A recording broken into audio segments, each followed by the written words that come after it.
Hello and welcome to Civil War Weekly, the podcast that answers the question, what happened this week in the American Civil War? I'm your host, Tim Patrick, and this is episode 169, June 10th to June 16th, 1864. Last week, we opened up the Atlanta campaign. While maybe overdue, we will certainly spend future episodes continuing those important actions in the sub-theater of the war.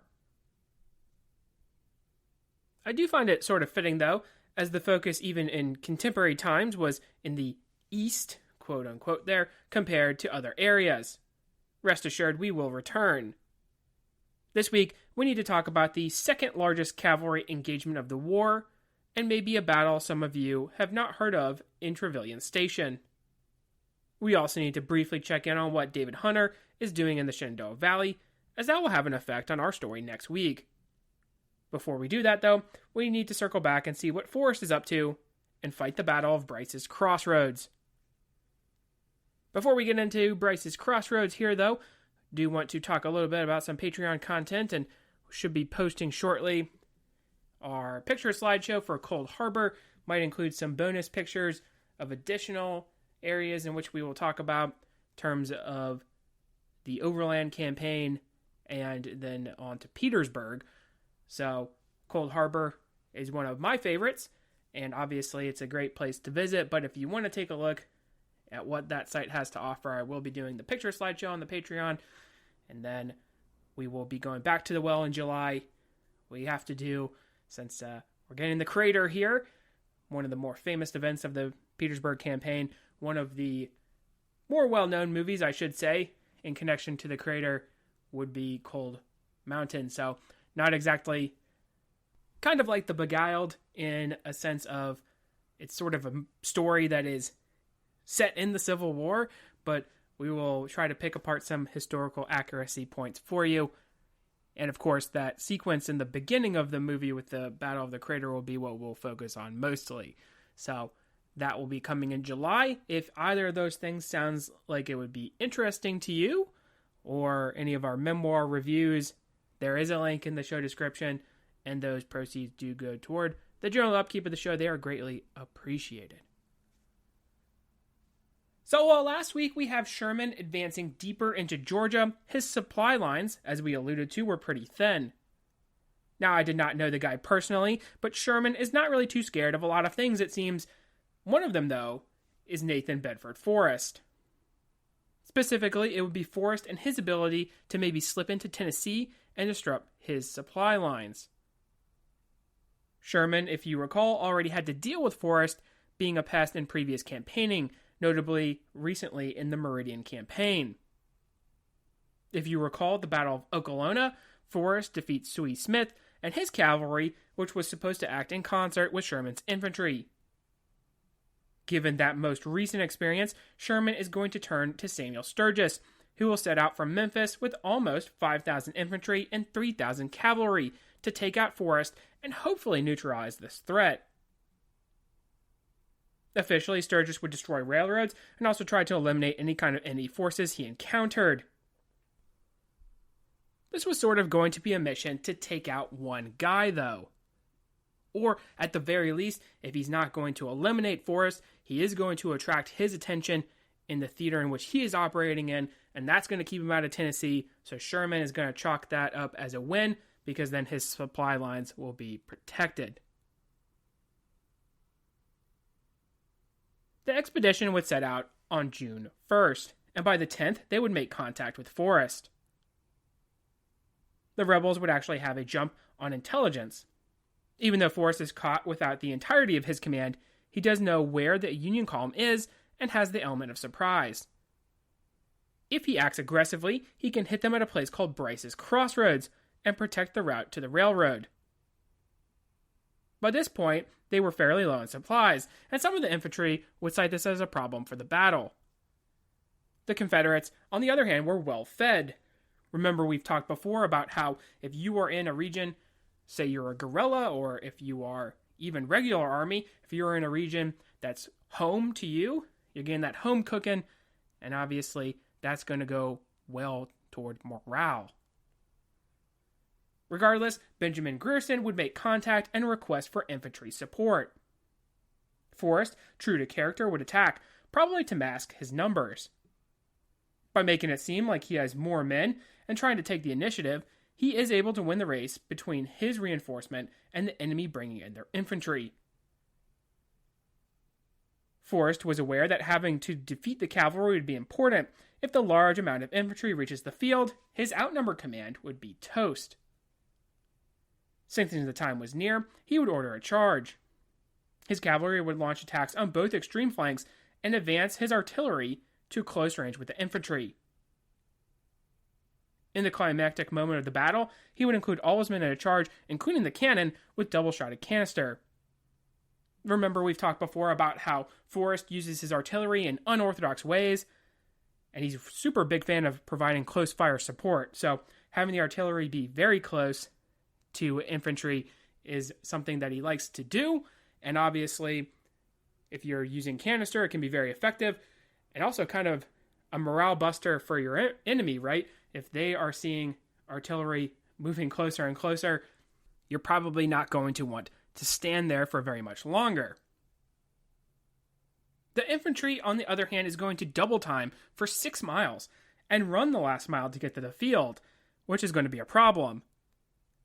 The 6th Tennessee, attacking a bridge over Tishomingo Creek, would compel Sturgis to withdraw.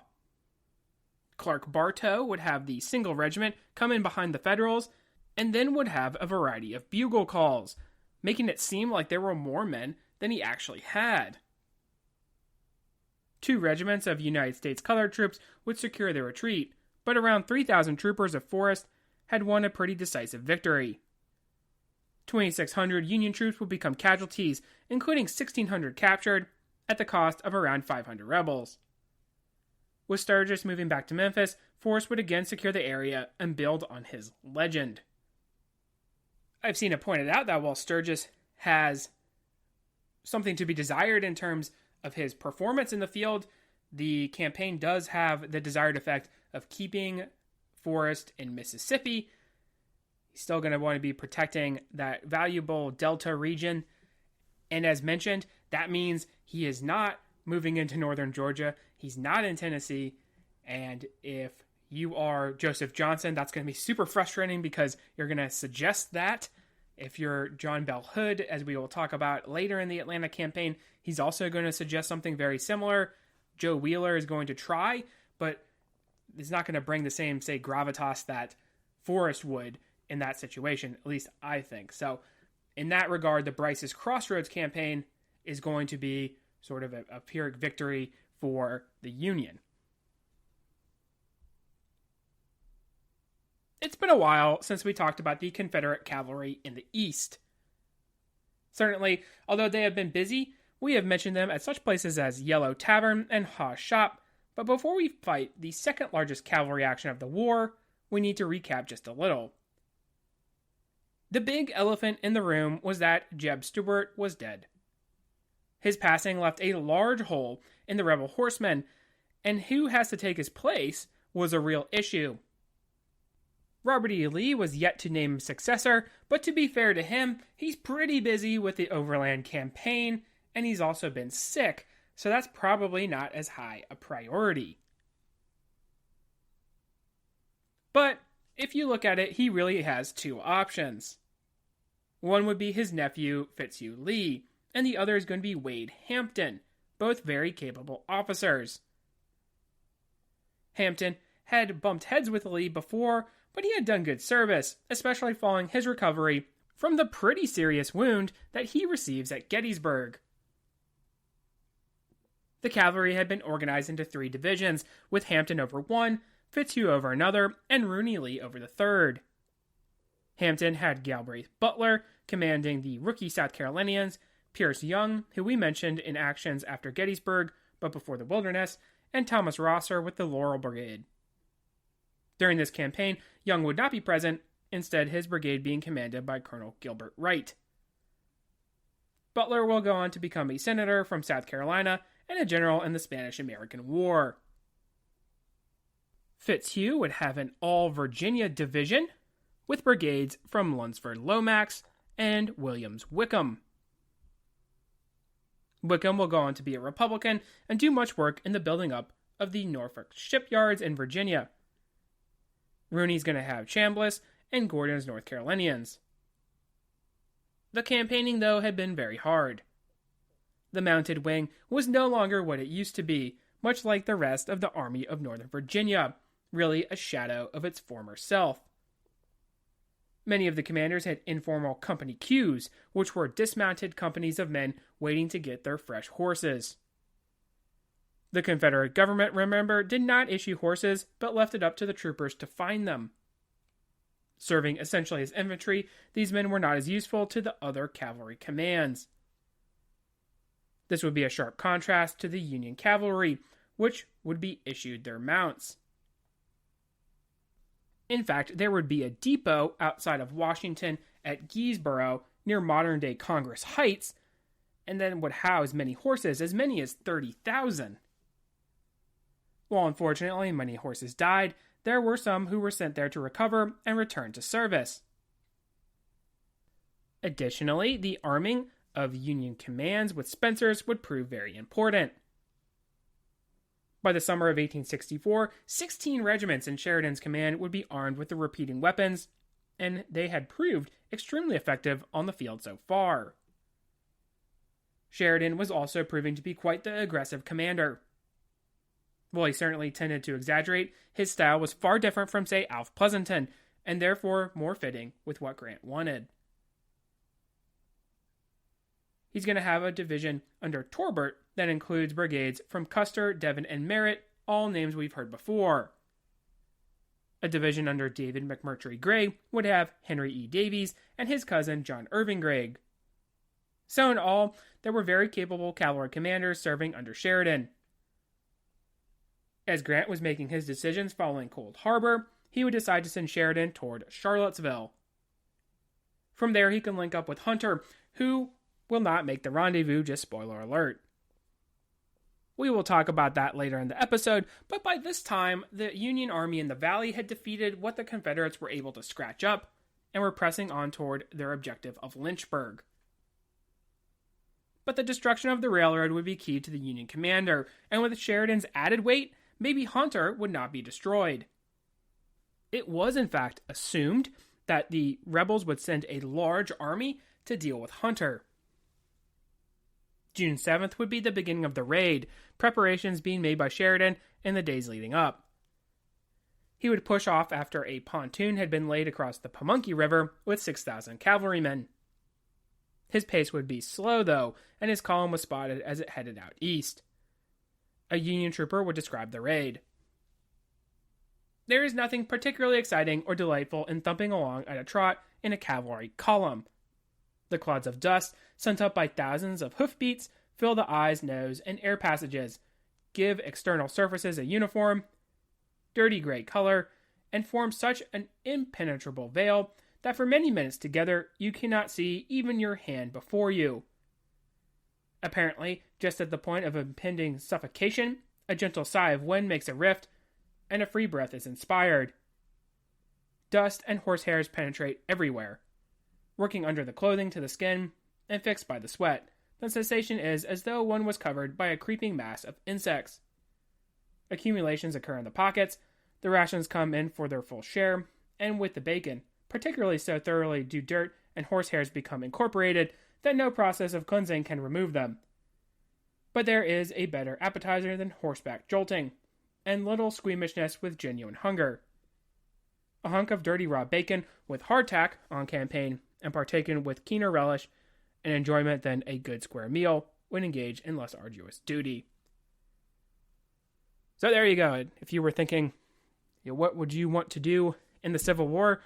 This is a very nice description of being in the cavalry and how it might not be as cracked up as you maybe think it is. Wade Hampton would pursue with the rebel cavalry in an attempt to check Sheridan. He would get to Louisa County, having only to travel some 45 miles comparatively to Sheridan, who was going 80, covered by rivers on the march. On June 10th, Sheridan would make out a plan to destroy the Virginia Central Railroad. He would strike at Trevilian Station and then have Gregg press in to Gordonsville, which was another key spot on the railroad. Destruction of the lines in these places would be good toward accomplishing the objective. The rebel horsemen, though, had arrived and would potentially block this route on the 11th. Torbert would send Wesley Merritt's brigade, along with Devon, on the route to Trevilian Station early in the morning, while Custer's command would be dispatched toward Louisa Courthouse. From Louisa, Custer could use the Gordonsville Road and pass on to Trevilian Station and link up with the rest of the division. Hampton's brigades under Wright and Butler would make contact with the Federals and erupt into general dismounted fighting. The battlefield, though, was punctuated by woodland, so it would be tough combat. A first-hand account would describe the action. We moved on, halted, moved again, halted, and then a squadron dismounted and marched toward the firing line in a heavy oak and chinkapin wood. After a while, our turn. 2nd Squadron's Company B and F came and we dismounted to fight. We marched into the thicket and touched our right to the left of the other fellows. Then began the chaussee. We moved a few yards by the right flank, then in order to the left flank. All this time, bullets were zipping over us, through us and under us. Mose Humphrey, captain of Company H in command, and most of our men were raw troops never before in fire. And when the command next of the right or the left flank would come, the men would obey it. And of course, but in doing so would echelon to the rear. Noticing this, I told Humphrey to put us into the fight and get us where the men could see the enemy. And in short, if they didn't, they'd run directly. He agreed, and on his orders, we moved forward and got to shooting, and then the men were all right. There is nothing more demoralizing to troops, even old troops, than to be shot at and not be allowed to shoot back. Of course, it's worse for raw soldiers. It isn't fair. Directly, we got moving again. First toward one flank, then the other, in those thick woods, until we got lost. I found myself and 6 men separated from everybody, with firing all around, and we moved forward, up to where some Yanks were sending their bullets toward us. Increasing, we were surrounded. Not only us, but all of Hampton's men. Now to get out, climb trees or hide seemed to be our best resource for all the trials of war, the worst being taken prisoner, so I kept the best lookouts I could. Finally, I heard some troops coming in our rear. My heart was in my mouth, for fear they were Yanks, and we hadn't climbed the trees yet. But it was Captain McGuire of our regiment with his squadron, 2 companies. He and his squadron were lost, and we were glad to see each other, the fire and the circle going on around us. So that gives you a pretty good idea of a couple things. Number one, the fighting is very confusing. Obviously, in this thick wood, you don't really know where you're going. You're getting lost. And then number two, getting in a position where some of these raw troops in the Confederate cavalry wing who have just joined the army, we talked about them, they need to be accustomed to combat, right? So if you're in a thick wood, you can't see where the enemy is shooting at you from, and you're not allowed to fire back. Obviously, as mentioned here, that's going to be bad for morale. So they have guys who are falling out of the ranks, kind of breaking for the rear, and with a suggestion of maybe getting them into a position where they can shoot back, then the command is going to stabilize. Just as a quick note, too, of just kind of the battlefield in general, so we understand the Union command is going to be coming down from the north. If we think about it like a triangle, Custer is on one side of the triangle. He's going to Louisa Courthouse to wreak some havoc there. And then the railroad is going to essentially run from Louisa to Trevilian Station. And the rest of the Union command is moving on the other side of the triangle toward Trevilian Station. And that's where the contact is made, first contact. So that gives us a pretty good idea of just the battlefield in general. Merritt would soon be joined by Devon, whose brigade would be used to press Hampton. With Custer still advancing toward Louisa and potentially getting into Hampton's rear, Torbert would be joined by Sheridan. The momentum of the battle would be on him. The 9th New York, commanded by Colonel William Sackett, would launch a charge, breaking through the center, although at the loss of many of their number, and Sackett himself being mortally wounded. The New Yorkers did break the line and advance as far maybe as the railroad itself. Custer, along the road to Louisa, will come into contact with Lee's division. Williams Wickham would charge his advance elements, taking the Wolverines by surprise. A Virginian would describe the action. Coming now upon a larger body, we deployed skirmishers, halted to reconnoiter, brought up and planted some 2 or 3 artillery pieces, and somehow or other lost 2 or 3 hours. The clover in the field where we stood dismounted being fine, our horses were biting it very vigorously, and in this way Captain Boyd's squadron, A, and I, have gotten some 25 yards in front of the lines. We're reclining in the grass and allowing our horses to bait. Mine being white attracted the attention of a Yankee sharpshooter who could not have been nearer than 800 yards. He fired at times, and the ball fell about 5 feet short, but it was a line shot. Unloading, he fired again, the ball this time striking the ground about 6 inches in the hind feet of my horse. Our guns now opened up on their skirmishers, who fell back somewhat. Lee would not press his advantage on Custer, though.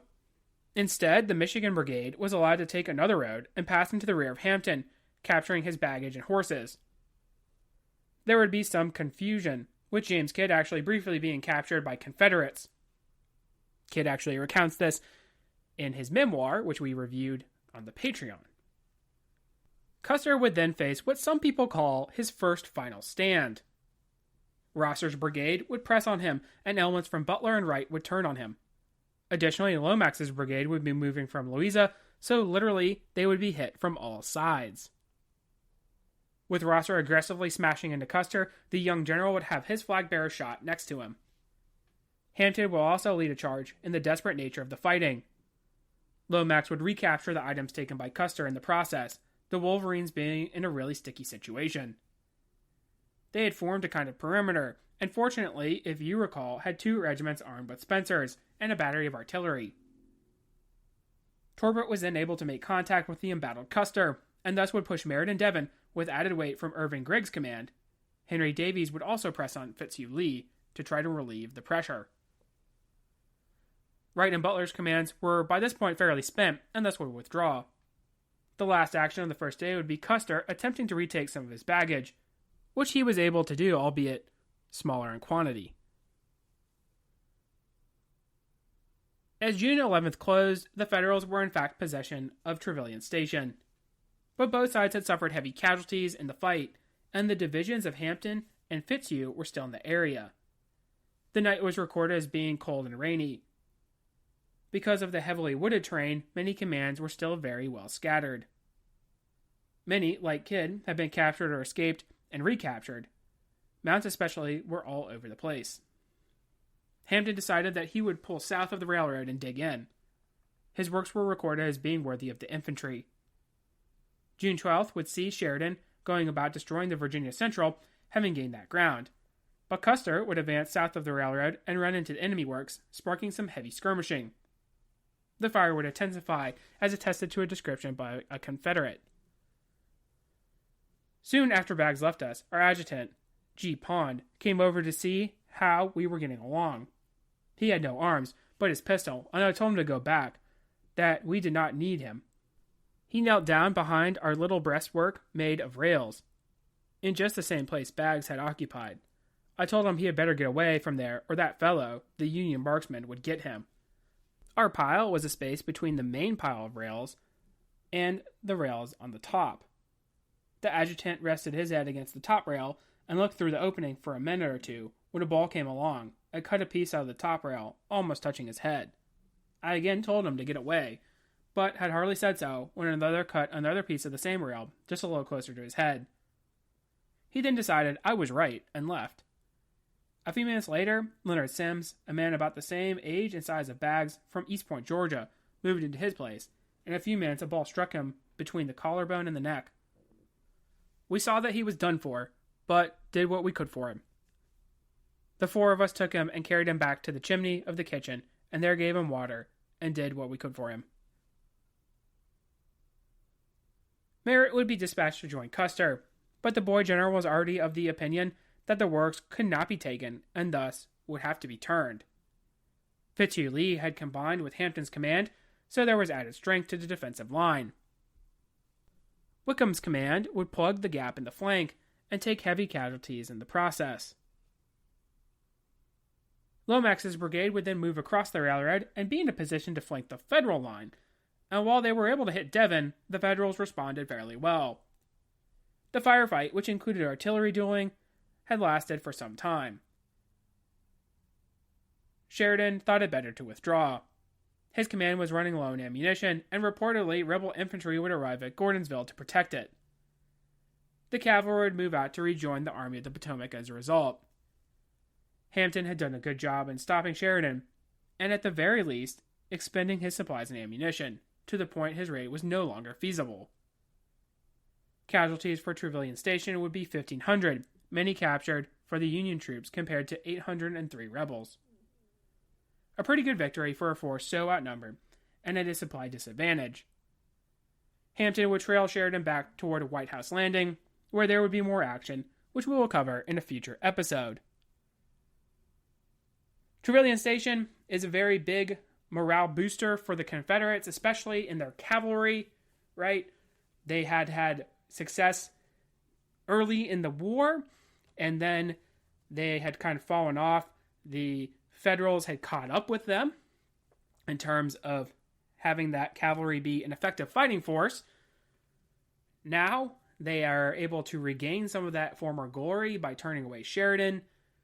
And also we have the solidifying of Wade Hampton as the cavalry commander. He's going to become the overall commander of cavalry for Robert E. Lee. He's going to fit into that position. He's already pretty popular in the Confederacy, I guess it should be said, but he becomes even more popular following Trevilian Station. Hampton's actually going to, and we will talk about this here hopefully in a future episode, but Hampton is also going to be chasing Sheridan back into friendly lines, and in so doing is going to actually inflict another pretty heavy defeat in terms of cavalry, I guess it should be said, upon the Union mounted arm, with a lot more men captured. And there's actually going to be a pretty famous quote talking about how that was sort of the worst day for the Federal cavalry. So you add Trevilian Station and then that follow-up success, and there you go. You got Hampton as your cavalry commander. Now, I guess I should also point out that there were some who thought that Trevilian Station was going to be the largest cavalry battle of the war. And there are some who pointed out that because there were infantry on the field at Brandy Station, then it doesn't count as a true cavalry affair. But I have seen it where the numbers come out to Brandy Station still being more in terms of just numbers of cavalry, even if you take that infantry out. So it's fairly close, but Trevilian Station, again, as we talked about here, would be the second largest cavalry action of the war, and probably one, at least I didn't know as well when I started doing this research. I was actually kind of surprised at how heavy the fighting was and how important it was to the campaign. So hopefully you picked up on that as well.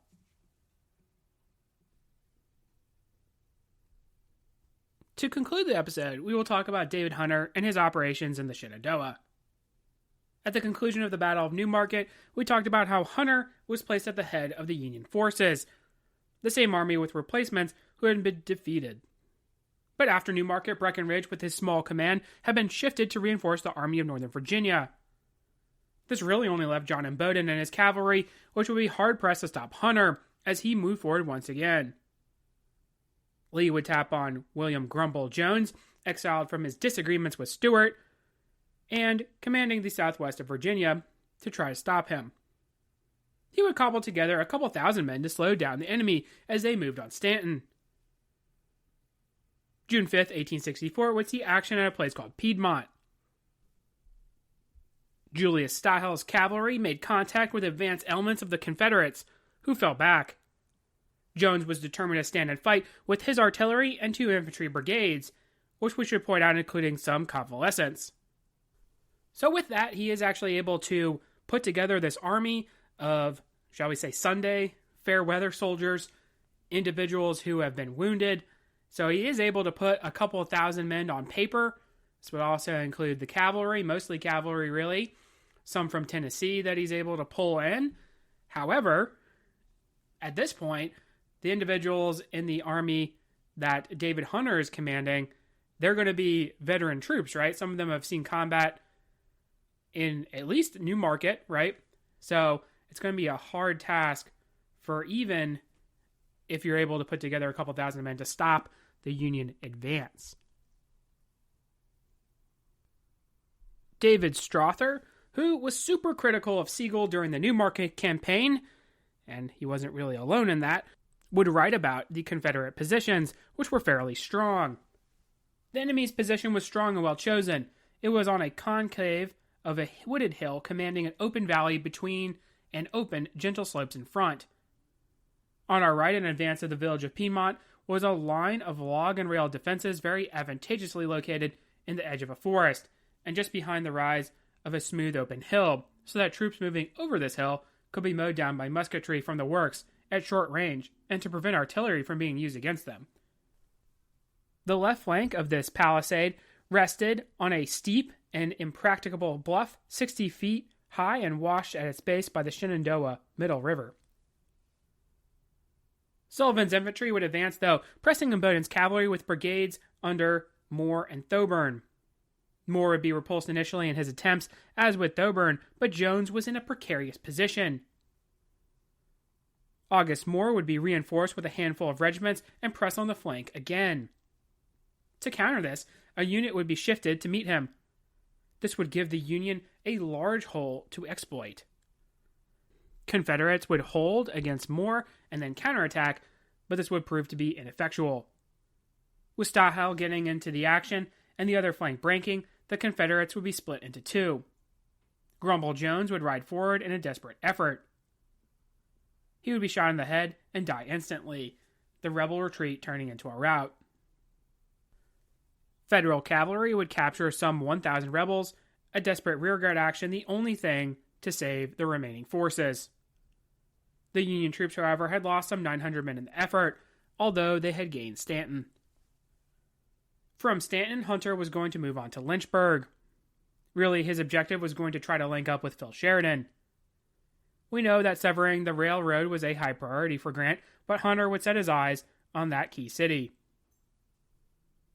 Joined by William Averill and Crook's command, he would move his army south, eventually getting to Lexington, where there was allowed to be some looting, including the burning of Virginia Military Institute. D.H. Hill and Harry T. Hayes would start trying to make a defensive line at Lynchburg. Help would be on the way, though. We will talk soon of what is going on outside of Richmond, but Lee would send the entire rebel 2nd Corps under Early to stop this threat, and quite frankly, to eliminate Hunter. Hunter, remember, is going to be in the same category as, say, a Benjamin Butler or a Robert Milroy, strong Republican individual. He's not going to be well liked, and obviously doing some looting and burning in the Shenandoah Valley is not going to make Lee like you very much, so he's going to want to send Early to eliminate him. Early would arrive at Lynchburg on the 17th and start deploying his men into earthworks. Trains would arrive all throughout the night, with even the citizens cheering. The goal was to make it seem like Early was a much larger force of Confederates. The 18th would see Hunter probe the Confederate lines for a weakness, which there was found to be none. While he shifted troops, the Confederates would move out of their works and try to exploit a gap in the Federal line. But with the rebels being tired from all their campaigning, Early would call it off and let Hunter make the next move. The Union troops were low on supplies, as Mosby was ravaging any wagons that were moving south through the Confederacy.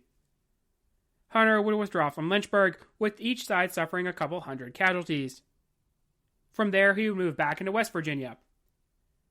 Early is not going to be done acting independently, nor will he be done in the Valley, so hold on to that thought.